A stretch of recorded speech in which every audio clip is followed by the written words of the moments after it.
Hey guys, Remy here with David's Pasture, and today it's time for part 2 of our 3-part farm tour. Let's go check out pasture-raised hogs.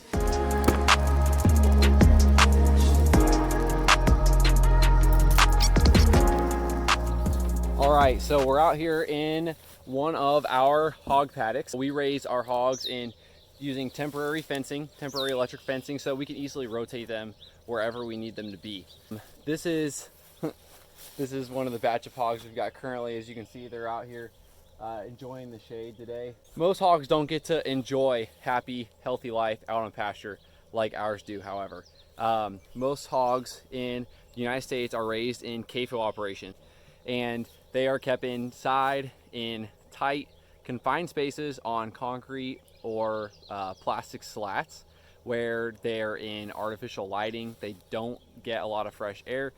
They don't have access to the outdoors at all, and it's just a terrible living environment for both the pigs as well as a bad environment for everyone that's got to work there. So we raise our hogs outside in their natural environment, and because of that, we don't have issues with all the diseases that conventional agriculture does. In 2016 alone, the FDA reported an estimated 7 million pounds of antibiotics were used in United States pork production. That's nearly as much as was used for humans that same year.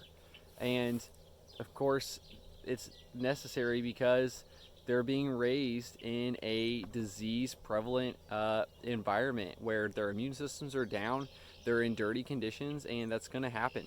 Of course, we don't use any antibiotics here, zero, because we don't need them. Our hogs are not sick. We don't deal with a lot of the same issues that conventional agriculture does because they're out here enjoying life outside on pasture.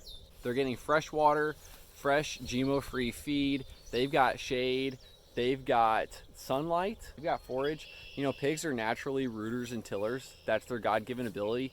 And so we actually use them to our advantage for clearing out farmland. As you can see behind me, here are some trees and pasture. When we moved here to this farm, that was mostly locust trees and brush. You couldn't hardly get in there to do anything. We started rotating hogs through there, and over time the hogs, in actually a very short amount of time, the hogs went through and undercut everything. They cleared out all the brush so that we could get in there. We could remove the trees that we didn't want, leave some to grow up for shade like you can see out here.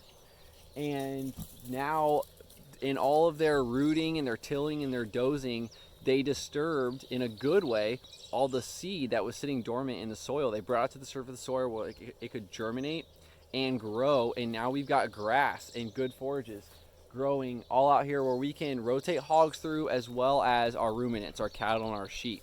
Another thing that you'll notice with our hogs is they've got, as you can see back here with these guys, they've got wagging tails. This is a big deal because most hogs don't get to have their tails. There's approximately 4 million hogs a year raised in Missouri alone, and you wouldn't know because they're all raised indoors. They get stressed out, they get frustrated, and they often get aggressive, and they'll start biting at each other's tails. So conventional farmers have to pull the tails off or remove the tails from the hogs at a young age to prevent them from getting bitten off later. We don't have to do that because our hogs are healthy and they're enjoying life out here. See this guy here, his tail is just wagging. Hogs' tails wag very similarly to dogs do. When they're out, they're enjoying themselves, they're having fun, they're being social, and our hogs get the opportunity to do that. Well, thank you guys for joining me on this, our second out of 3 farm tour videos. I look forward to showing you the next one, in which we look at our pasture-raised chickens.